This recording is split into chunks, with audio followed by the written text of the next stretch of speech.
Vsi skupaj lepo pozdravljeni na konferenci Inštituta za politični menedžment. Danes bo z vami jaz in kolega dr. Maksuti. Kot inštitut delujemo na področju raziskav, izobraževanj, volilnih in drugih kampanj, zagovorništva, političnega svetovanja, torej vse na področju političnega menedžmenta, torej neke vrste think tank. Zdaj, verjetno ste nas že v medijih spremljali, ko smo nekako komentirali in tudi spremljali ameriško volilno kampanjo kot nekako najbolj profesionalizirano volilno kampanjo, ki se dogaja v tem času na svetu. Delujemo sicer tudi na področju Slovenije, že v bistvu od konca leta 2014, zdaj pa smo se praktično tudi odločili za novo slovensko javnomnenjsko raziskavo, predvsem z razlogom, ker delovanje v politiki pač mora bazirati na področju javnega mnenja, na področju podatkov in ne na področju, čustev, občutkov in tako naprej. Pri tej javnomnenjski raziskavi smo se dotaknili nekaterih teh klasičnih zadev, torej kdo bo zmagal na naslednjih volitvah, dotaknili smo se, priljubljenosti politikov, torej neke splošne ali pa klasične teme, ki jih obravnavajo javnomnenjske raziskave. V čem pa je ta javnomnenjska raziskava drugačna od ostalih, je pa predvsem to, da smo se lotili tudi drugih, manj klasičnih tem. Tukaj naj predvsem omenim tole neproduktivnost razcepa levo-desno, kot bomo skozi prezentacijo videli, bomo ugotovili, da te razcepi, na primer migrantov, pa še kaj bo kolega Maksuti povedal, zadeve ne držijo, torej razcep levo-desno, kar je nekako veljala kot neka ustaljena norma. Druga stvar, ki je pa zelo zanimiva in tudi tega v Sloveniji do zdaj še niso počeli, je pa predvsem psihološki profil volivcev, ki volijo posamezne kandidate in s tem stranke v času močno personalizirane politike, kar smo tudi nekako videli lahko v zadnjih volitvah v imenih strank in tako naprej. Za samo predstavitev predajam besedo kolegu dr. Maksutiju, ki bo nekako probal v 20-25 minutah narediti to prezentacijo. Zdaj kot gradivo smo vam nekako poskusili dati vse te zadeve že vsaj okvirno naprej, bomo pa tudi po sami novinarski konferenci poslali zadeve z grafi, samo izjavo, kjer boste noter v bistvu našli vse te zadeve, ki smo jih danes povedali. Če bi kdo na koncu rad ali pa potreboval še izjavo ali pa v bistvu karkoli, bomo tudi na voljo, sicer vas pa potem s kolegom tudi vabimo dol na kavo, koliko pač imate čas. Tako da, prosim, pa začnimo. Ok, najlepša hvala, kot rečeno. Na kratko vam bom predstavil pač rezultate oziroma izsledke te raziskave, do katere smo prišli. Ena od osnovnih tez, iz katerih bi štartil, je ta, da merjenje javnega mnenja seveda predstavlja izjemno zahteven korak oziroma izjemno zahtevno nalogo in v tem kontekstu se pogosto verjetno napačno predpostavlja, da se tudi marsikaj oziroma kar vse da zmeriti. Tako da skratka, naredili smo eno javnomnenjsko raziskavo oziroma anketo, ki je pravzaprav bila narejena na vzorcu 719 respondentov, kjer je pravzaprav enota analize je bil posameznik. V osnovi je anketa bila izvedena konec novembra oziroma v tednu od 15. do 21. na seveda geografskem območju Republike Slovenije, pri čemer so seveda sodelovali vsi starejši pač od 18 let. Kar se tiče celostnega merskega inštrumenta, je popolnoma avtorsko delo Inštituta za politični menedžment, tehnično izvedbo pa je omogočila agencija Valicon. Kar se tiče tistega osnovnega vprašanja, ki vas verjetno najbolj zanima, smo dobili naslednje rezultate, kar pomeni, ukolikor bi naslednjo nedeljo bile volitve, bi verjetno na teh volitvah zmagala največja opozicijska stranka SDS, ki bi dobila dobrih 11,5%, potem temu sledijo socialni demokrati z 10%, potem je vladna, torej prva stranka SMC, ki je dobila 6,3% oziroma predtem še Združena levica 6,5%, se opravičujem. Nova Slovenija bi se prav tako uvrstila v parlament za 5,2%, Desus in Združenje oziroma Zavezništvo socialno-liberalnih bi pa ostali zunaj parlamenta, skupaj z zunaj parlamentarno SLS, ki je pravzaprav doživela največji poraz na parlamentarnih volitvah leta 2014. Tisto, kar je alarmanten podatek, je to pravzaprav, da skoraj 30% oziroma točno 30% ljudi se ne bi udeležilo, zagotovo ne bi udeležilo volitev, kar kaže na izrazito veliko apatičnost, ki sicer ni nek nov podatek, kar pomeni paralelne oziroma usporedne javnomnenjske raziskave drugih naših kolegov kažejo podobno.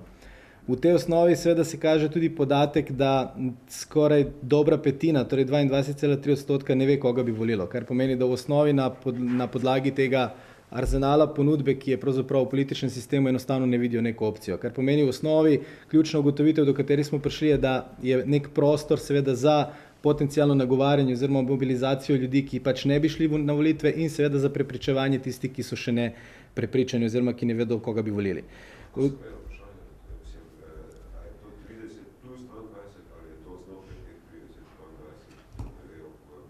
Ne vejo, koga bi volili. Skupaj imate 50%, ne? Okay.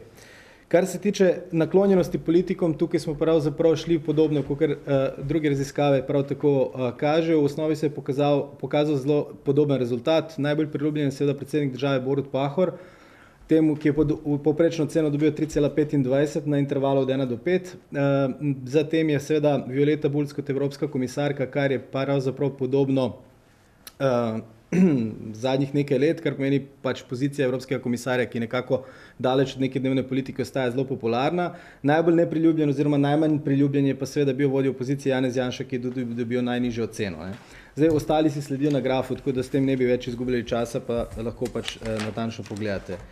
Kar se tiče posameznikov, ki so sodelovali, torej participantov, teh 719, dobili smo relativno ravnoteženo levo-desno razmerje, kar pomeni nekje okrog 50%, ne, malo več je seveda bilo tisti, ki bi se odločili za to, da volijo na levo oziroma se nekako pozicionirajo na tej levi sredini.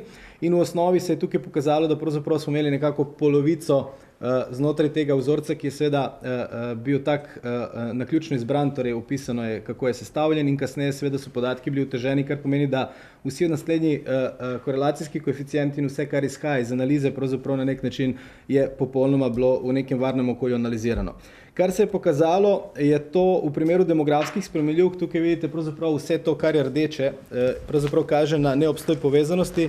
Torej, v tem primeru gre za pač korelacije, ki se niso pokazale kot nekaj, čemur bi lahko pripisali določen pomen, kar pomeni v Sloveniji, pravzaprav na tem vzorcu v naši raziskavi se je pokazalo, da to, ali so ljudje pač pozicionirali levo ali pa desno, ni odvisno od tega, koliko so stari, kdaj so rojeni, v kateri regiji živijo, kakšen zaposlitveni status imajo, kakšno imajo dokončano izobrazbo, višino osebnega dohodka, v kakem tipu naselja živijo. Ne? Kar pomeni, povsod se je pokazalo nekaj kot negativnega, oziroma ni se pokazala povezanost.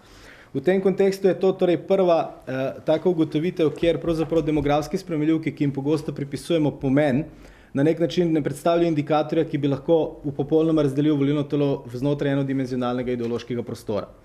To, kar se je pokazalo kot relevantno in potrjuje tudi sicer rezultati iz prejšnjih raziskav, je to, da nekatere ideološka vprašanja, ki odsevajo seveda neke temeljne leve oziroma desne vrednote posameznikov, pozitivno oziroma negativno korelirajo s samopozicioniranjem volivcev na kontinuumu levo-desno. Kar pomeni v osnovi, se je negativen koeficient korelacije pokazal pri vprašanju privatizacije podjetij, ki so v lasti države, pri homoseksualcih oziroma lezbikah in njihovih pravicah in pri partizanih in ideološkem vprašanju NOB-a.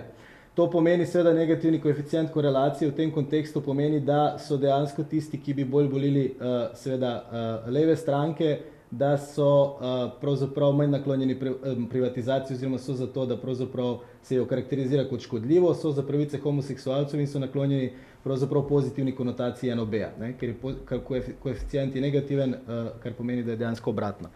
Tisto, kar se je izkazalo za vprašanja, ki ne korelirajo tam, torej kjer levičari oziroma tisti, ki se imajo za leve volivce, ne volijo levih strank oziroma se na nek način ne pozicionirajo do levih vprašanj, je vprašanje seveda neke socialne enakosti oziroma ukrepov, ki bi zmanjšali razlike med dohodki, tako levi kot desni so pravzaprav bili za to. V kontekstu tega drugega vprašanja glede migrantov, ki prihajajo v Evropo, ker predstavlja neko ideološko aktualizirano vprašanje, se je pa pokazalo obratno. Z enostavnim torej cross-tabi, torej križanjem spremenljivk smo dobili naslednje. Torej v politiki se pač tisti, ki se uvrščajo na levo sredino oziroma na levico, pač soglašajo oziroma močno soglašajo s tem, tukaj je večina, da pač vlada na nek način mora sprejeti oziroma bi morala sprejeti ukrepe za zmanjšanje razlik v dohodkih med ljudmi. In tisto, kar je specifično, seveda je tudi enako na desni strani, kar pomeni ta nek koncept socialne države oziroma povečanja izenačenosti pač glede na dohodek oziroma glede na socialni status ljudi se je pokazal kot nekaj, na kar prisegajo tako levi kot desni volivci. Torej v tem kontekstu pač ta vrednotni okvir se pravzaprav ne razlikuje.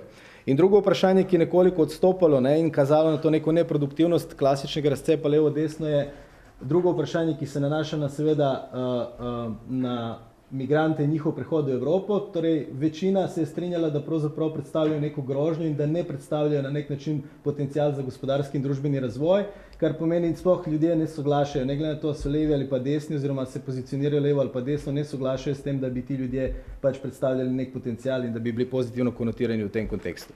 To, do česa smo pravzaprav prišli s temi nekimi ključnimi vprašanji, gre za 5 ključnih elementov, pravzaprav na podlagi katerih vam se pač volivci lahko pozicionirajo na nekem kontinuumu enodimenzionalnem od levega do desnega, se je pokazalo torej to, da ta neproduktivnost razcepa ni pravzaprav nekaj, kar bi bilo smiselno uporabljati v kontekstu polne polarizacije političnega prostora na levo in desno polovico.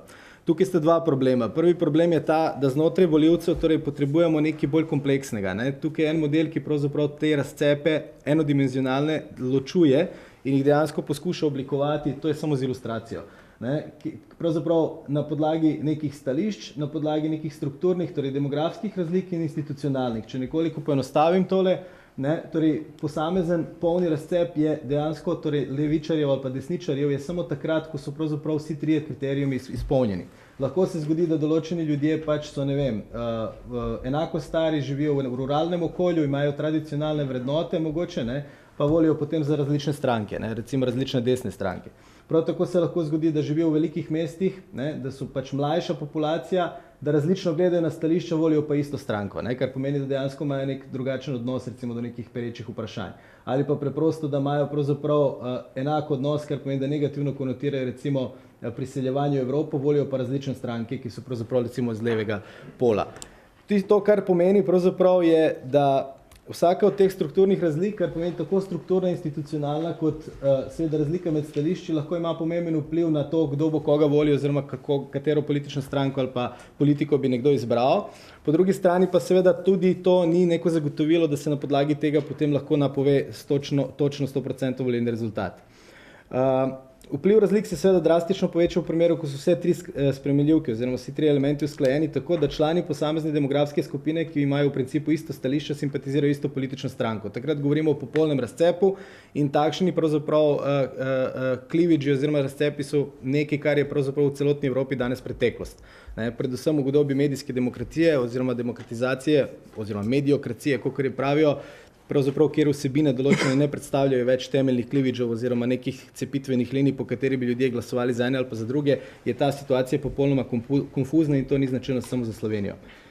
Kar pomeni, to, kar je ključno, je seveda, da ta empirična verifikacija te definicije bi zahtevala uporabo različnih metod in seveda različnih podatkov v obliki nekih sistemskih popisov, javnomnenjskih raziskav in volilnih rezultatov, kar pomeni, ni dovolj samo to, da gledamo pravzaprav javnomnenjske raziskave, iz katerih potem nekaj napovedujemo. Kje se to najbolj kaže? Na naslednjem grafu. Tukaj imate analizo volilnih programov od leta 1990 do leta 2014, kjer so pravzaprav določene politične stranke bile pozicionirane na enodimenzionalnem ideološkem kontinuumu levo-desno. Tukaj pravzaprav imate tiste, ki so bile na levici, ne, kar pomeni v osnovi okrog leta 90, recimo demokrati, ne, pa Slovenska kmečka zveza leta 90 popolnoma na desnici. In če dejansko pogledate ta segment, tukaj so znotraj tudi koeficienti, ki pravzaprav kažejo na minus 100 pomeni skrajnje levo oziroma plus 100 skrajnje desno pozicijo, vidite ta lijak, ne, kar pomeni problem je tudi na strani politične ponudbe, kar pomeni ne samo, da volivci pravzaprav ne ločijo ali so levičarji ali pa desničarji, ampak tudi stranke glede določenih vprašanj imajo izrazito pomembna oziroma enako pomembna oziroma podobna stališča. Zdaj, tisto, kar je dodaten problem oziroma kar vnaša dodaten problem v celostno interpretacijo javnomnenjskih raziskav, tako te kot siceršnjih, je izrazito visok indeks volatilnosti za strankarski sistem v Sloveniji, ki se pravzaprav kaže predvsem tam od leta 2000 in to se je predvsem seveda pokazalo tudi v letu 2014. Pedersenov indeks vam pogovori o tem, koliko dejansko kakšen delež ljudi, ki je enkrat glasoval za eno stranko, potem na naslednjih glasuje spet za isto. In v tem kontekstu seveda je od leta 2000 ta indeks izrazito naraščal in seveda leta 2014 in predtem leta 2011 na dveh predčasnih parlamentarnih volitvah dosegel vrhunec.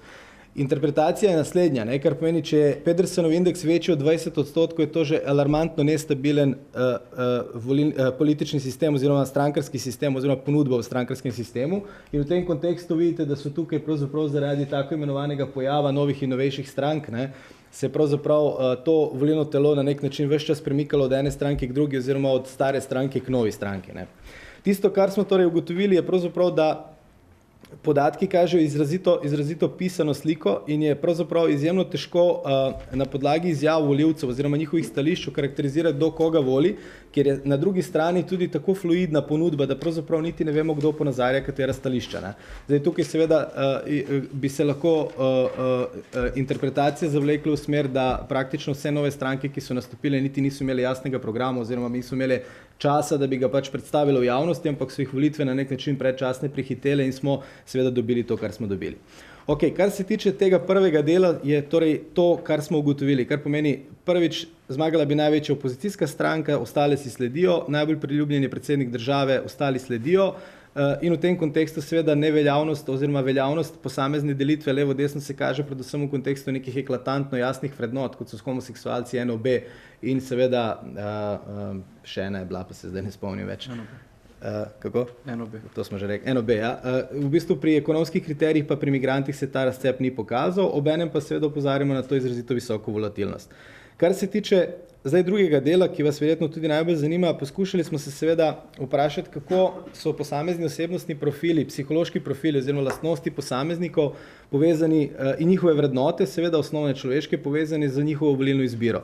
V tem kontekstu spet gre za neke hipotetične predpostavke, ki so predstavljene na kratko tukaj. Prvo je ta, da osnovne človeške vrednote predstavljajo temelj oblikovanja ideološke pozicije posameznika, kar pomeni v osnovi trditev ne levo, ne desno je praktično nekaj, kar ne obstaja. Ne? Kar pomeni, postavim ti 3 vprašanja, na katere te pač vprašam, da mi odgovoriš in ti povem, kje si na kontinuumu levo-desno.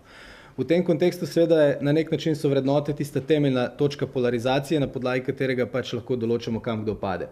Drugič, ujemanje med osebnostjo politika in osebnostjo volivca je neka vez, ki vpliva na volilno izbiro posameznika, kar pomeni, da politični voditelj ne postajaš na način, da dejansko imaš neko lastnost ali pa da jo pač nimaš, kar pomeni, naprimer, da si daš lepo kravato, se lepo oblečeš ali pa nastopiš nekje na televiziji, ampak na podlagi neke specifične situacije oziroma odnosa, ki se vzpostavlja z volivci in svojimi, ki jih vzpostavlja, torej politik z volivci in svojimi dejanji ter izrečenimi besedami. V tem kontekstu seveda gre za podlago v teorijah politične psihologije, ki trdijo, da ni dovolj neka fluidna vez, ki bi pravzaprav določenega posameznika v določenem trenutku vezala na nekoga. Ne? Kar pomeni, tudi če nekdo kot nova stranka, kot novi kandidat, ki dobi 30% v nekem trenutku, ne, to torej ni vezano eksplicitno in samo na njega, čeprav je kampanja personalizirana, ampak na nek sklop vrednot, ki so pravzaprav inherentne v volilnem telesu, kar pomeni, ki so mu blizu. Tretjič, vrednote predstavljajo torej neko lepilo, ki združuje specifična stališča in verovanja posameznika, kar pomeni na podlagi posameznih vrednot, ki jih nekdo ima, lahko pač ocenimo tudi, kakšno je potencialno njegovo stališče do določenih vprašanj, aktualnih ali pa sicer. Ne. Zdaj, to ne drži seveda 100%, tako kot nobena teorija v družboslovju, ne. Tukaj ne govorimo o nekih naravnih zakonih, ki bi bili 100% veljavni, ampak v osnovi je to indikator, s katerim si lahko pomagamo pri posamezni analizi oziroma pri napovedovanju posameznega volilnega rezultata. In zadnjič, primarne vrednote posameznika imajo prednost pred osebnostjo, ne? Kar pomeni, kljub temu, da smo merili pač neke psihološke profile in lastnosti, smo ugotovili oziroma nekako izhajamo iz predpostavke, ki je v teoriji utemeljena seveda, da pravzaprav vrednote predstavljajo tisti ključni oziroma dominantni element, ki vpliva na to, kako pravzaprav nekdo vidi določenega politika, koliko mu je pač blizu oziroma kako priljubljen. Inštrument, ki smo ga pri tem uporabili, je preverjen vprašalnik, tako imenovan Big Five Questioner oziroma velikih 5, ki se uporablja predvsem v kontekstu politične psihologije in psiholoških raziskav sicer, tudi na komercialnem področju, sestavljeni iz tako imenovanih 44 indikatorjev oziroma trditev, ki so potem razporejene v 5 ključnih kategorij, ki jih pravzaprav tukaj vidimo in vsaka izmed teh kategorij, torej ekstravertnost, vestnost, sprejemljivost, čustvena stabilnost, odpornost na izkušnje, vsaka izmed teh kategorij pač ima neko binarno vrednost, kar pomeni pozitiven in negativen pol. Torej normativno je deljeno na plus in minus, ne, kar pomeni ekstravertnost, introvertnost, vestnost, brezbrižnost, prijaznost, sovražnost, čustvena stabilnost oziroma zaskrbljenost ali pa nevroticizem na drugi strani in odprtost v pogledih ter ozkost v pogledih. To so na nek način neki ključni elementi, ki jih pravzaprav psihologi uporabljajo pri opisovanju različnih profilov posameznikov in jih uporabljajo tako v komercialnih raziskavah, glede na to, kaj kupujejo, kdaj kupujejo, na kakšen način, kot seveda v primeru politike in seveda ta vprašalnik je na nek način tudi večkrat bil verificiran in preverjen. Na drugi strani vprašalnik o temeljnih vrednotah, kar pomeni Portrait Value Questionnaire, ki je pravzaprav element, ki ga uporabljajo tudi slovensko javno mnenje, kar pomeni največja raziskava javnega mnenja pri nas, kot vse mednarodne raziskave, ki so v katere je slovensko javno mnenje integrirano, kar pomeni European Social Survey, European Value Studies in ostale, uporabljajo torej isto klasifikacijo.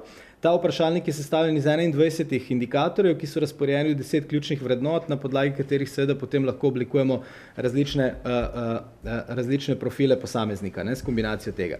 Ok, to je, kar se tiče metodologije, torej rezultati pa so bili naslednji in to vas verjetno tudi najbolj zanima. V kontekstu posameznih psiholoških profilov se je pozitivna korelacija z vprašanjem, kako naklonjeni ste posameznim politikom, pojavila praktično pri večini politikov, razen pri 3, kar pomeni pri Borutu Pahorju, Janezu Janši in Dejanu Židanu nismo uspeli prepoznati, ali kakšen od psiholoških profilov vpliva na to, kako priljubljeni so ti politiki med njimi. Pokazalo se je seveda pozitivna korelacija ekstrovertnosti oziroma negativna šibka korelacija v primeru Mira Cerarja, tukaj v primeru Ljudmile Novak, pri vestnosti prav tako povsod, kjer vidite te modre kvadrante. In tisto, kar smo ugotovili, če to zdaj prevedemo na nek način v nek uporaben oziroma vsem razumljiv jezik, je naslednje. Torej, psihološki profili sprejemljivost, prvič, koeficient šibke negativne korelacije so pokazali, da v primeru dr. Mira Cerarja, Luke Mesca, Ljudmile Novak, magistra Alenke Bratušek, Karla Erjavca in Violete Bulc, kar pomeni, da dejansko tem politikom so najbolj naklonjeni volivci, ki so hladni, brezčutni, prepirljivi in sumničavi. Kar pomeni v osnovi gre za koncept, po katerem, torej interpretacija teh rezultatov potencialnih bi lahko bila tudi to, da de facto, glede na to, da gre za tako široko plejado različnih volivcev, to še vedno ne pomeni, da jih ne podpirajo tisti, ki so ko bi temu rekel, čutni, topli in podobno, ampak v osnovi se je pokazalo, glede na pač verjetno izrazito visok delež tistih nezadovoljnih oziroma tistih, ki so prepričani, da se volitev ne bi udeležili, oziroma da v ponudbi pač ne vidijo nekoga, kateremu bi bilo vredno nameniti svoj glas. Koeficient spet šibke negativne korelacije smo dobili tudi v primeru psihološkega profila ekstrovertnost, kar pomeni povezanost se je tukaj pokazalo v 2 primerih pri premijeju dr. Miru Cerarju in pri Ljudmili Novak, kar pomeni, da so med tema 2 politikoma torej bolj naklonjeni volivci, ki so zadržani, pasivni, plahki, samotarski, molčeči. Tukaj pravzaprav bi potencialna spet, to je seveda ugibanje oziroma to je na nek način neka lastna interpretacija nas kot politologov, bi lahko to pripisali mogoče kakšnemu karakterju, recimo predsednika vlade, ki je izjemno pomirjujoč, tudi celotnem diskurzu, ki ga je vodil v kampanji, glede na pač enotnost, združljivost, pomirjujoč ton, torej spravo in podobno.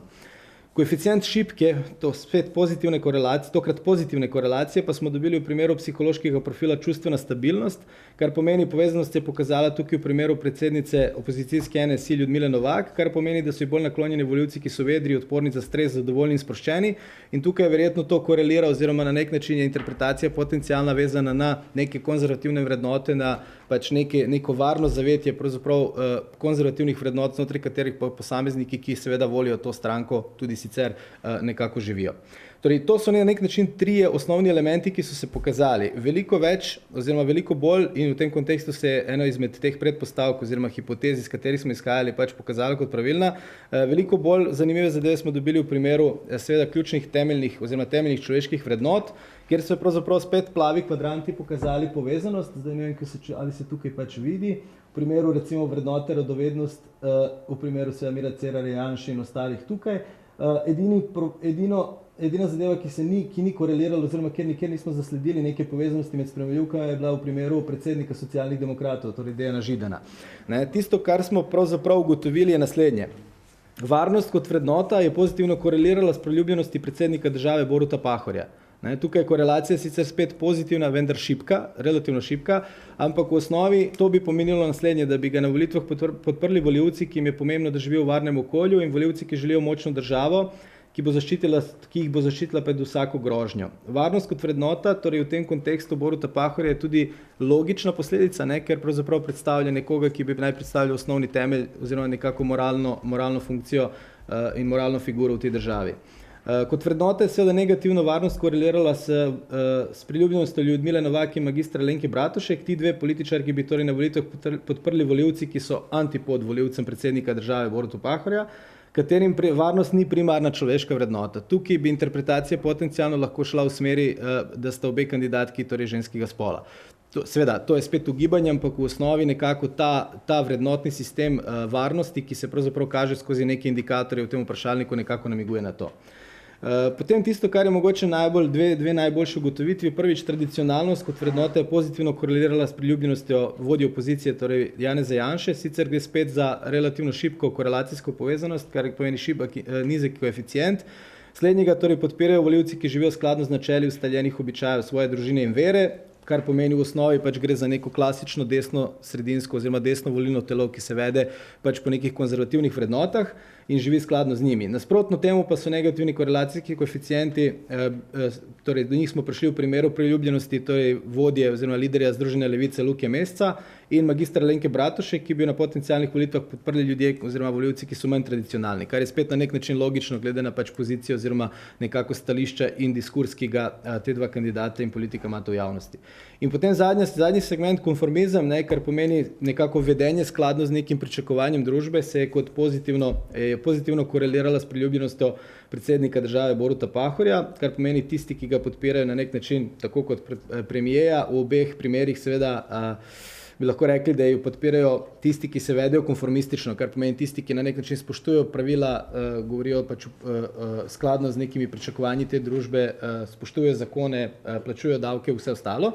Na drugi strani seveda nasprotno se je pokazalo v primeru liderja Združene levice Luke Mesca, ki bi ga podprli volivci, ki menijo, da ljudje ne rabijo spoštovati pravil ves čas, oziroma volivci, ki pogosto naredijo nekaj, kar je v družbi označeno za neprimerno, kar je spet na nek način nek revolucionarni potencial alternativne politike, ki se nudi kot neka alternativa obstoječemu političnemu establishmentu, in to je pravzaprav tudi bilo celoten čas v diskurzu te stranke, tako pred volitvami kot zdaj tekom mandata.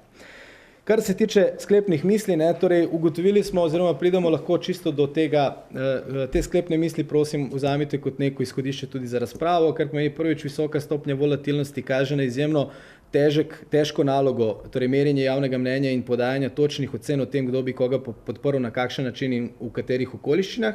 Drugič, nestanovitnost se dogaja v časovni dimenziji strukture strankarskega sistema. Kaj to pomeni? To pomeni, da politične stranke v Sloveniji, mogoče bi lahko rekli v zadnjem času, ampak jaz bi rekel, da to velja kar precej od samega osamosvojitve do danes, ne nastajajo kot rezultat nekih družbenih razcepov, kar pomeni v osnovi ne dobivamo leve stranke, ki bi pravzaprav zagovarjale leve vrednote in nagovarjale samo izključno levo volilno telo, ampak dejansko dobivamo nek miks, ki mu pravzaprav lahko pripisujemo vedno več političnega marketinga, s katerim poskuša prepričati čim bolj široko volilno telo.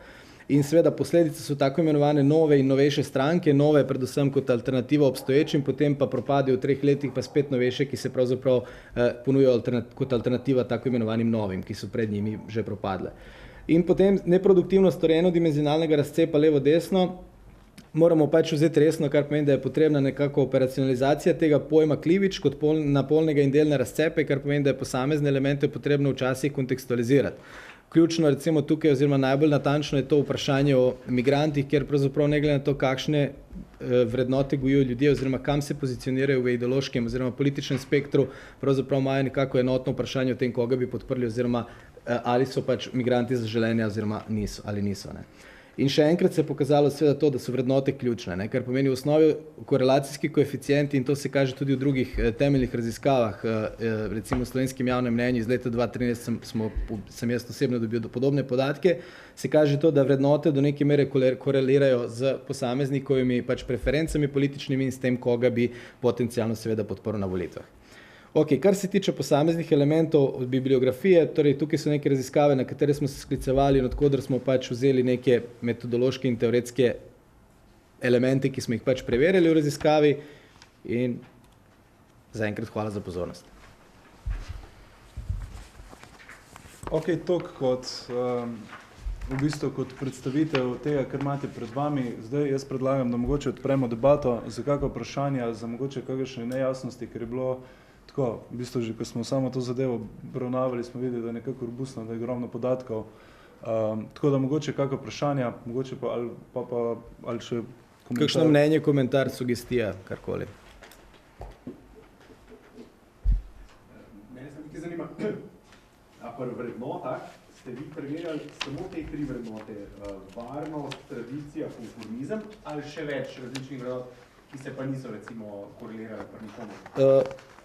Tukaj pravzaprav to, kar je izpostavljeno v poročilu, so pravzaprav samo tiste ključni elementi, ki so namenjeni vam. Ja, tako je. Pri ostalih so se pokazali bodi si prešibki koeficienti, bodi si ni bilo korelacije. Preverjali smo pa paleto vseh teh 10, ki so pravzaprav noter v inštrumentu. Prosim, ja. Saj sami ste omenili, da to raziskave javnega mnenja so v ta trenutek pač nehvaležno delo zaradi nekaterih objektivnih elementov, kar se je pa seveda v zadnjem času zelo dobro izkazalo, recimo pri Brexitu, pri ameriških volitvah. Kakšna je zdaj potem sploh verodostojnost takšnih napovedi, kako jim lahko verjamemo, če recimo zdaj v dveh pomembnih primerih so se raziskave močno zmotile? Ja, zdaj, kar se tega tiče, ne, torej, najprej mogoče bom odgovoril vsekakor na vaše vprašanje. Zdaj, veliko polemiziranja je bilo okrog javnomnenjskih raziskav, ki so napovedovale rezultate predsedniških volitev v Združenih državah Amerike. Ne? Ampak tukaj pravzaprav se strinjam, da so bila odstopanja izrazito visoka. Ne? Nekatere raziskave so po domače povedano čisto mimo udarile. Ampak velika večina nacionalnih raziskav, o tem je pač izjemno dober prispevek napisal tudi Nate Silver, ne? Ki je pravzaprav pregledal praktično vse nacionalne raziskave o tem, so pokazale pravzaprav, da na vzorcu pač ameriške, torej na ravni ameriške populacije, da bi večino dobila demokratska kandidatka in tudi jo je, ne? Kar pomeni, ona je dobila 2 milijona več volivcev kot Donald Trump, ampak elektronski sistem je pravzaprav tisti, ki je pravzaprav pripomogel k temu, da je potem rezultat volitev bil takšen, kot je bil. Zdaj seveda, če sprašujete vezano za našo anketo, absolutno so preliminarni rezultati oziroma rezultati te ankete v smislu, koga bi podprli na naslednjih volitvah, absolutno nekaj, kar je v določenem trenutku relevantno toliko, kot pač da vemo, kje smo približno. Lahko se pa ta zadeva seveda podre za neko naslednjo raziskavo, ki bo objavljena naslednji teden. Kar se tiče pa relevantnosti teh konceptov, ki smo jih preverjali vezano za posamezne profile, psihološke in vrednote, tukaj pravzaprav je naš cilj bil ta, da se vzpostavijo trendi, ki pravzaprav kateri elementi oziroma indikatorji je smiselno preverjati. Absolutno bo pa vsako naslednje preverjanje, kar pomeni vsaka naslednja anketa, ki bo šla v tej smeri, pokazala, koliko so pravzaprav ti koeficienti zdaj natančni oziroma kakšno je realno stanje, ali je to, kar smo mi namerili, tudi potem vidno v nekem empiričnem svetu. Seveda se pa strinjam, da praktično v tako izrazito volatilni situaciji, torej na strani volilnega telesa in nejasni politični ponudbi. Ne? Čeprav imamo veliko strank, torej mogoče ni jasno, katera stranka profilirano zastopa interese katerega dela volilnega telesa, se pa strinjam z vami in to sem tudi sam omenil, da je to izjemno nezahtevno delo. Tako da domet naše raziskave upamo, da bo čim večji, vsaka naslednja ponovitev bo pa potrdila trende, do katerih smo prišli, ali jih bo pa zavrgla. Nenazadnje se imamo tudi v Sloveniji takšno izkušnjo, ne? Pri predzadnjih volitvah, ko je še zadnji teden kazalo, da bo zmagala SDS, pa je potem zmagala Absolutno. Zdaj, vezano za to, seveda, tukaj je vprašanje tudi, kakšen učinek imajo javnomnenjske raziskave, kar pomeni mediji kot neka pač dodatna sila oziroma vplivni igralec v političnem prostoru, seveda vpliva na to, da lahko pač do določene mere zmobilizira ali pa pasivizira določene volivce, lahko jih tudi prepriča, ne, za koga naj glasujejo. Ampak vsekakor takrat so pač določene javnomnenjske raziskave ogromno prednost, gromozansko namerili pač vodi takrat še opozicija, ne, opozicijski stranki, potem je pa pač v neki volilni enoti, predvsem mislim, da drugi Maribor, kjer imajo največ podpore, pač udeležba padla za nekih 10 ali ne vem koliko točno odstotkov in seveda latentna posledica je bil poraz na volitvah. Tako da javnomnenjske raziskave imajo vpliv, kakšen je njihov vpliv, je pa seveda vedno odvisno od konteksta, od situacije. Mogoče bi, ne vem, kar se tiče te zadeve, še sem dodal, da predvsem javnomnenjske raziskave merijo v tem trenutku. Ne? En sam dogodek, ki se lahko zgodi, ne vem, jutri, pa grejo za nami meriti, lahko spremeni to neko razpoloženje. Ključen pri vsem tem je pa trend in zaradi tega v bistvu smo se nekako lotili tega robustnega merjenja, ki bi ga radi tudi nekako periodično izvajali, da pač vidimo, kam gredo zadeve. In ta trend, jaz mislim, da če se danes pogovarjamo, da je do volitev, ki bo praktično en kup volitev se bo dogajalo v naslednjih 2 letih, ne, se bo še marsikaj spreminjala, glede na tudi samo volatilnost, v bistvu tudi možnost nastajanja novih strank, tudi verjetno rezultati, ki zdaj kažejo, ne vem, SDS vodi, SD druga, pa potem tako naprej. Če smo videli 50% volivcev še neodločenih, v bistvu nam ogromno pove, da se lahko te rezultati precej spremenijo. Vpliv vseh teh raziskav, sploh tiste, ki bo šle, bolj ko bo šlo proti samim volitvam, pa seveda pač vplivajo te raziskave nedvomno tudi na samo javno mnenje. To se je nekako tudi v Ameriki pač na samih teh volitvah se mi zdaj ves čas skazala, predvsem pa je na koncu bila ključna, tako kot je v bistvu že kolega povedal, mobilizacija. No? Absolutno. In jaz mislim, da glavni element tudi vseh teh javnomnenjskih, ki se pojavljajo, je predvsem mobilizacija ali tega oziroma nasprotnega pola. Ne? Prosim, ja. Za te volivce, ki ste dali DNB oziroma se zagotovo ne bi udeležili volitev, imate kakšno starostno strukturo z tega narejeno? Nismo se ukvarjali s tem, lahko pa dobite, če vas zanima. No? Absolutno, absolutno. To bi mogoče bilo smiselno iz perspektive političnih akterjev, seveda, koga bi lahko targetirali. Ne? Absolutno. Obstaja demografsko spremenljivko starost, imamo tako, da lahko dobite natančene.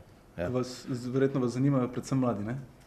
Če, mislim, glede na trend, ne, tudi v Sloveniji, pa tudi po svetu so zelo apatični, ne mladi, tako da jaz mislim, da bo tudi tukaj rezultat pokazal, da je večina mladih tistih, ki se ne bi udeležili volitev, ne. Ampak pač me sam zanima, če ste tudi to vi ugotovili. Mislim, lahko te podatke pošljemo, kot že rečeno, ampak kar se tiče mladih, je pač en problem. Ne? Tudi, ne vem, v primeru Hillary Clinton je ogromno mladih pač je podpiralo, ne vem, tudi Baracka Obame še prej, ne? In tudi v Sloveniji, v bistvu, ne vem, je v zadnjem mandatu, mislim, da je Združena levica, ali pa en velik del pač tega dobila Zoran Janković, v bistvu takrat do neke mere. Problem mladih kot volivcev je pa predvsem to, da so velikokrat volilni abstinenti, ne? Kar pomeni, ti celotno volilno kampanjo nagovarjaš mlade, imaš občutek, da v bistvu zbiraš njihove agende, vrednote, ne? Na koncu pa ostanejo doma. Ne? In zato so na koncu upokojenci, tisti, ki odločajo. Tisti, ki odločajo, ne? Zdaj, druga stvar, oziroma delni odgovor na vaše vprašanje, zdaj se mi pravi misel. Pač ni bil to cilj te prezentacije, absolutno pa lahko to pogledamo, ampak glede na to, da je skoraj da 50%, oziroma 30% se zagotovo ne bi udeležilo, jaz bi si upal trditi, da niso samo mladi. Kar pomeni, v osnovi je to relativno veliko ljudi, ki pravzaprav na nek način niso odločeni, kar pomeni, bodisi so prepričani, da ne bi šli na volitve, bodisi ne vedo, koga bi podprli v obstoječi ponudbi. Tako da v kontekstu pač nekih novih akterjev, nekega pregrupiranja na tej ravni strankarskega sistema absolutno obstaja prostor, ne, ki je pravzaprav lahko potencial, mogoče ne za tako veliko zgodbo, kot smo jo videli leta 2011 oziroma 2014, ampak vsekakor za nagovarjanje nekega dela volilnega telesa, ki še vedno nima na nek način oziroma ne vidi v politični ponudbi nekoga, ki bi ga prezentiral oziroma predstavljal njegove interese v parlamentu. In to je po mojem tudi del te neke sredine, ki potem ali se zdi na eno ali drugo stran. Absolutno, ja.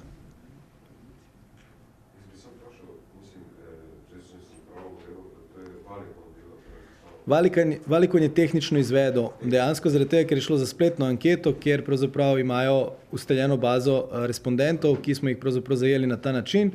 Uteženo bazo smo dobili z njihove strani, a kar se tiče samega instrumenta in pač vsega, kar je noter, je pa to lastno delo Inštituta za politični menedžment.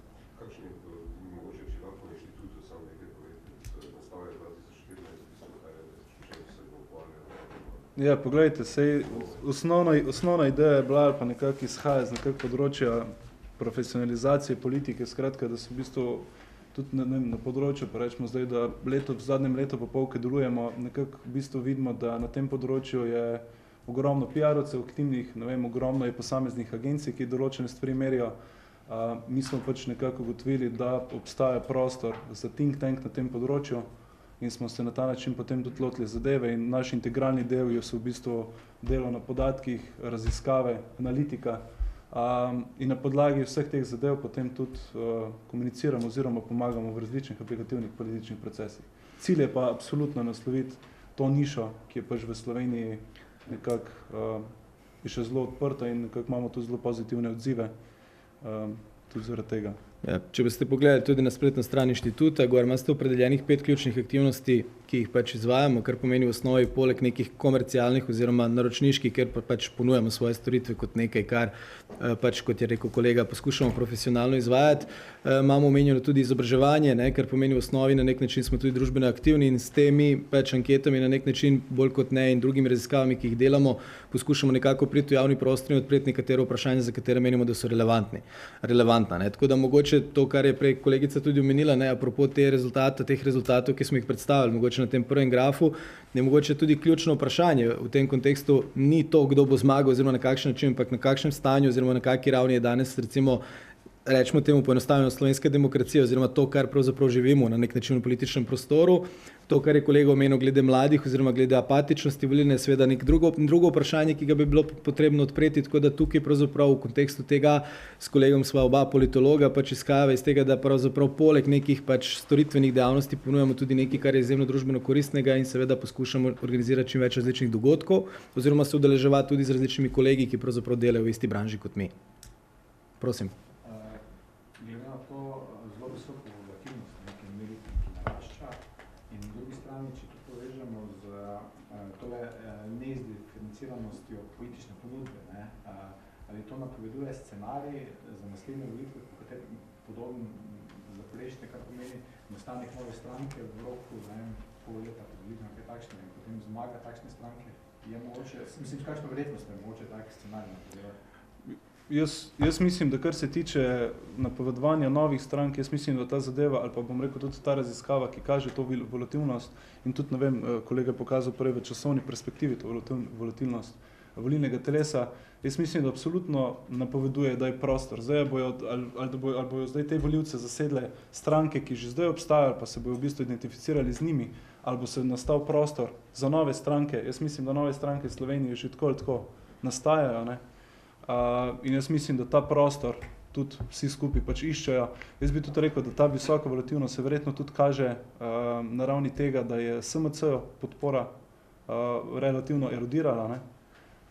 In da na podlagi tega se tudi odpira. In to je prostor, ne vem, volivci SMC-a ali volivci ZL-ja, ali pa če gremo nazaj še LDS-a, pa tako naprej, je pač ta neka sredina, kjer se giba, ne? Ja, jaz bi dodal temu, mislim, konkreten odgovor na vaše vprašanje, s kakšno gotovostjo bi lahko to napovedali, ne vem. Ampak vsekakor indikatorji, ki so tukaj prisotni, kažejo na potencialno, torej na teoretsko možnost takšnega scenarija.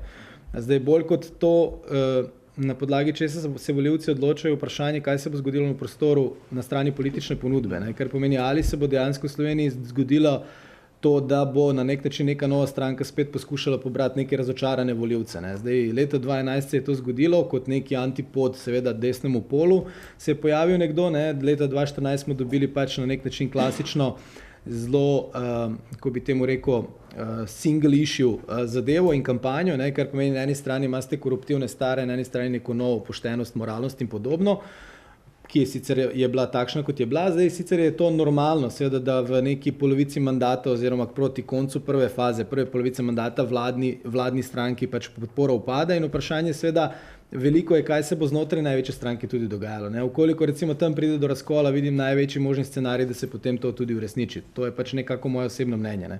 Zdaj, koliko je seveda po vpraševanju oziroma koliko je na nek način nekega interesa političnega v ozadju, je dobro vprašanje. Vsekakor je pa na nek način stopamo v eno obdobje, ko bodo določeno vprašanje postala del agende. Tukaj mislim predvsem na zdravstvo in na neke notranje spore znotraj koalicije, ki se oblikujejo okrog različnih zakonodajnih predlogov koalicijskih partnerjev, ki bodo pravzaprav na nek način v veliki meri determinirale tudi naslednjo razmerje sil na naslednjih parlamentarnih volitvah. Prostor za novo stranko, ne, je pa pravzaprav skladno s temi našimi ugotovitvami kar precejšen, bi rekel. Ne. Mislim, da je tudi eno od ključnih vprašanj, če smem apropo tega dodati, predvsem, kaj bo ta neka splošna tema. Kot je že kolega omenil, 2014 ne, smo se pogovarjali o koruptivnosti in potem v bistvu smo dobili nekoga, ki je etičen, ki je moralen, oziroma vsaj predstavlja ali pa naj bi predstavljal vse to. Ne. Vprašanje, kaj se bo v naslednjem času v bistvu dogajalo v političnem prostoru in kaj bo v bistvu tista glavna tema, ki bo nekako pokrivala ali pa nekako dominirala celotno kampanjo. Tako, kot smo, ne vem, mogoče na temo ameriških volitev videli ta anti-establishment na eni strani in tukaj so v bistvu se vse okrog tega vrteli, na eni strani Hillary, na drugi strani Trump, vmes še Sanders. Vprašanje pa, kaj bo v bistvu v naslednji volilni kampanji v Sloveniji. No? To je izjemno težko napovedati. Je pa še čisto logičen ta rezultat.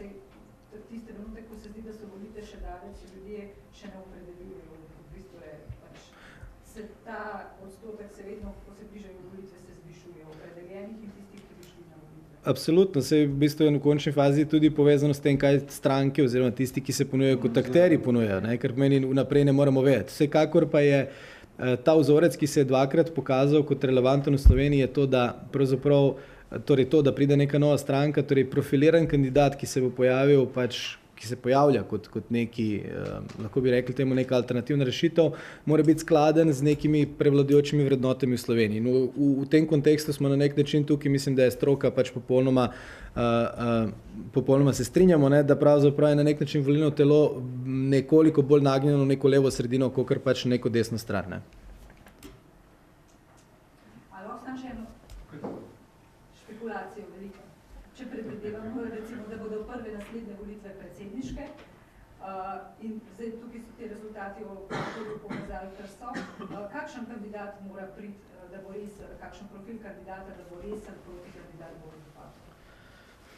Zdaj jaz mislim, če smem odgovoriti jaz mislim, da je vprašanje v bistvu naslednje predsedniške tekme to, kdo bo kandidat, ne. Zdaj, oziroma koga bodo na nek način obstoječe stranke podprle, ne. Vprašanje seveda, ki se tukaj postavlja, je to, ali bo Borut Pahor izrečno in samo levi kandidat, oziroma kandidat levih strank, ne. Kar pomeni v osnovi je tukaj pač zelo verjeten scenarij, po katerem bo tako imenovana desnica dala kandidata za prvi krog, potem po drugem spet podprla pač nekoga, ki bi pač njej ustrezal, ne. Po drugi strani se pa seveda postavlja vprašanje, kdo na desnici bi, oziroma kakšen profil posameznika bi se moral na nek način postaviti, da bi bil alternativa sedanjemu predsedniku, ne. To je izjemno veliko vprašanje, ne, kar pomeni v osnovi se tukaj pač nekako je to vprašanje, mislim, da je na nek način najbolj na seveda največji vladni stranki, ki pravzaprav je vprašanje, ali bo imela svojega kandidata, ali bo podprla obstoječega ali pa nekoga drugega, ne, in seveda odvisnosti od tega bo potem tudi na nek način profiliranje potekalo. Mislim pa, da sedanji predsednik mislim, da uradno še ni napovedal kandidature za drugi mandat, ali že je? Uradno še ni, ampak v osnovi je pa dal vedeti, da bo. V osnovi mislim, da pravzaprav ima kot tako imenovana incumbent pozicijo, ne, kar pomeni iz pozicije moči in vse medijske pozornosti in imidža, ki ga je trenutno ustvaril, mislim, da ima izjemno velike možnosti, da pravzaprav dobi še drugi mandat, pa zdaj tukaj bom vseeno namignil, pa ne bi rad špekuliral o potezah, ki trenutno vleče vezanih za pač imenovanje ustavnih sodnikov in tako naprej. Mislim, mogoče k temu vse skupaj bi bilo smiselno dodati še to, da v bistvu volilne kampanje ne delujejo pač v vakuumu, ne. Zanimivo bo, kako bo ta predsedniška kampanja tudi vplivala na vse ostale kampanje naprej, ki se bodo dogajale, ne. In z tega vidika je vprašanje, kdo bo podprl Boruta Pahorja oziroma s kom bo pač Borut Pahor šel na nasprotni strani, je absolutno pomembno vprašanje, ki bo tudi determiniralo ostale volitve, ne. Ključno vprašanje je, čigav kandidat bo Borut Pahor. Ok, vi ste imeli še vprašanje, prosim. Ja, če so konkretni primer, recimo, ki malce tega, ne, tako ste ugotavljali ravno to povezanost med psihološkim profilom pa naklonjenostjo volivcev v politiku, ne, konkretno recimo pri Ljudmili Novak, ne, bi bolj naklonjeni zadržani, pasivni, plahi, samotarski, molčeči, ne, po drugi strani pa tudi odporni na stres, zadovoljni, sproščeni, vedri. Ja, v bistvu je vsaka vrednota, te vrednote so izključujoče kategorije, kar pomeni, jih ne morete limati eno z drugim, ne, kar pomeni na eni strani pač imate nek nabor lastnosti posameznega profila, ki je značilen za eno, na drugi strani pa pač za drugo vrednoto, ne, in v tem kontekstu pravzaprav gre za dve ločeni kategoriji, ki ne moremo reči, da dejansko teli, ki so na tej strani, korelirajo s takimi ali pa ne korelirajo s takimi, da se razumeva. Najbolj ne. Dajte še enkrat ponoviti. Se pravi, vi ugotavljate, da so konkretno tej Novakovi bolj naklonjeni, ne, zadržani, pasivni, plahi, samotarski, molčeči, ne. Tako je. Na drugi strani tudi naj bi bili bolj naklonjeni tisti, ki so vedri, odporni na stres, zadovoljni in sproščeni. To gre za dva nasprotujoča psihološka profila. Zdaj samo malo, čakajte, bomo takoj še nazaj. Tle imamo to pri teh osebnostnih profilih, to ste rekli, ali pri vrednotah? Psihološki profil in naklonjenost politiki. Ok, kar pomeni ekstravertnost, čustvena stabilnost, sprejemljivost, torej te kategorije so izključujoče po eni strani, ne? Kar pomeni v osnovi vsaka kategorija je posebej merjena povezanost, korelacijski koeficient glede na priljubljenost, ne? Kar pomeni tukaj lahko pridemo do popolnih nelogičnosti, se strinjam, lahko da bi se pokazalo na ravni podatkov, da so popolnoma diametralno nasprotni, enkrat naklonjeni, v drugem primeru pa ne, ne? Vsaka izmed teh kategorij pa ima jasen antipod, ne? Kar pomeni v osnovi, torej, kaj smo rekli? Ekstravertnost, ne, kar pomeni energični dejavnik, oziroma da zadržani pasivni plahki, ekstravertni ne pomeni, da so dejansko avtomatično tudi bolj brezbrižni, sovražni, zaskrbljeni ali pa oskotni v pogledih. Razumete? Če pogledamo zgoraj, ne, ja. Profila se pravi ekstravertnost pa introvertnost, ne. Ja. Se pravi, oba dva sta naklonjena Novakovi. Ne, antipod je, tukaj imate negativen korelacijski koeficient, ne, kar pomeni minus je spredaj, ne, torej bolj ko so Če vzamete, torej, da je na eni strani torej, ekstravertnost, na drugi strani introvertnost, tukaj je obratna korelacija, ne? Kar pomeni v osnovi tisti, ki so pravzaprav zadržani, pasivni, plahki, samotarski, torej nižji indeksi, nižje vrednosti pri vprašanju, kam padete na tej lestvici, ne? So bili bolj naklonjeni Ljudmili Novak. Definitivno, pa zdaj, če berete naprej prej so pa bolj naklonjeni tudi oni drugi. Korelacijski. Komu? Kako? Naslednja točka. Če imate korelacijski koeficient 106 za... Ja, absolutno, ampak kot rečena, čustvena stabilnost kot določen profil ni povezan v kontekstu podatkov z ekstravertnostjo. Vedno so to ločene kategorije. Razumete? Ni to antipod ekstravertnosti.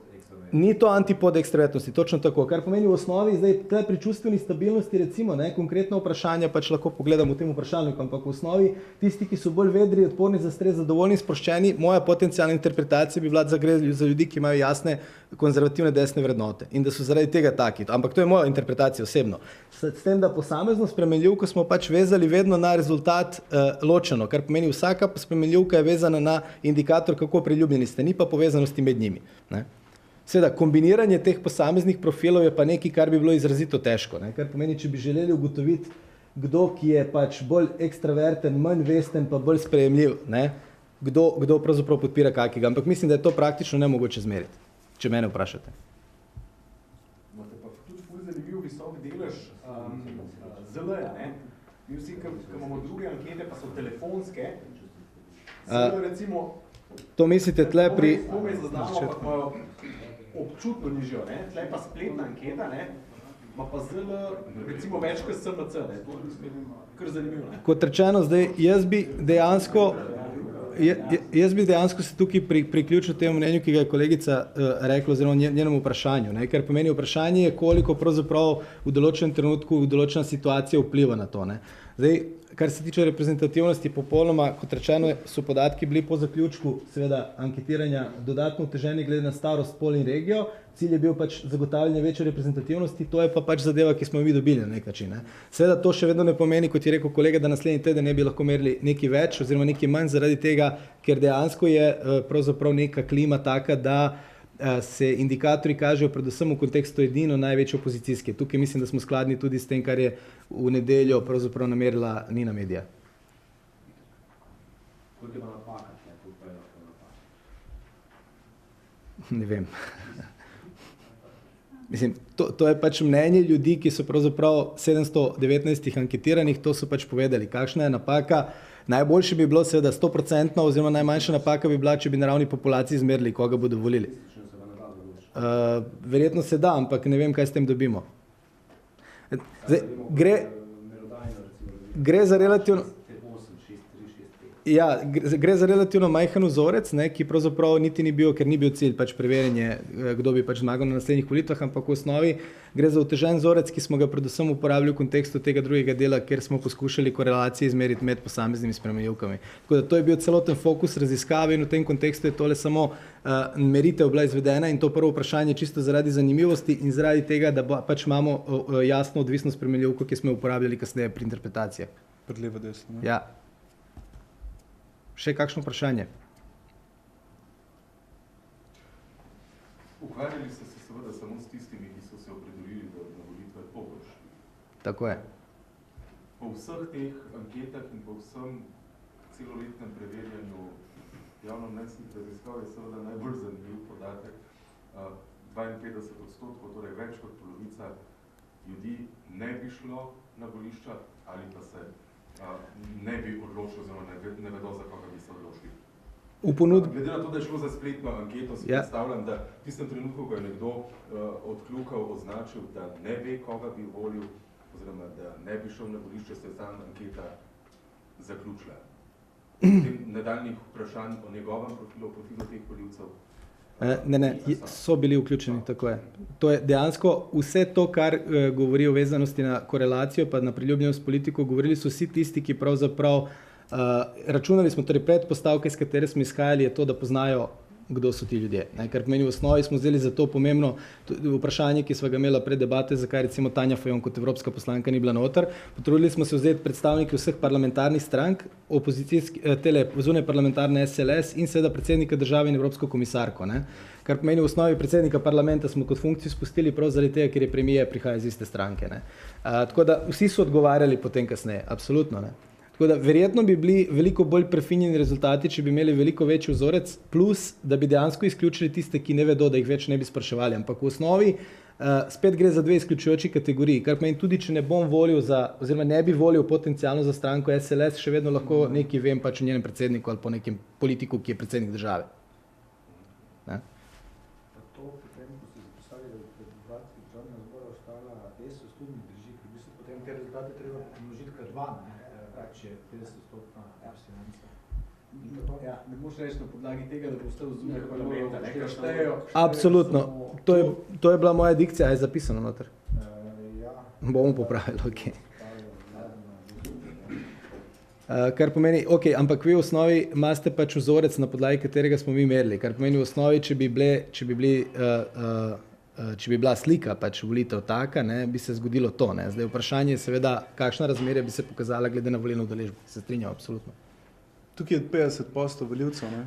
Mislim, ključno ugotovitev, in to je recimo alarmantno, mislim, da pravzaprav je to ključno vprašanje, torej zakaj ne bi šli na volitve, ne? Torej ta elaboracija tega problema oziroma kaj pravzaprav oziroma koga bi lahko potencialno podprli, če ne obstoječo ponudbo, mislim, da se tukaj odpira veliko vprašanj, ki bodo determinirale vse na prihodnje raziskave na tem področju.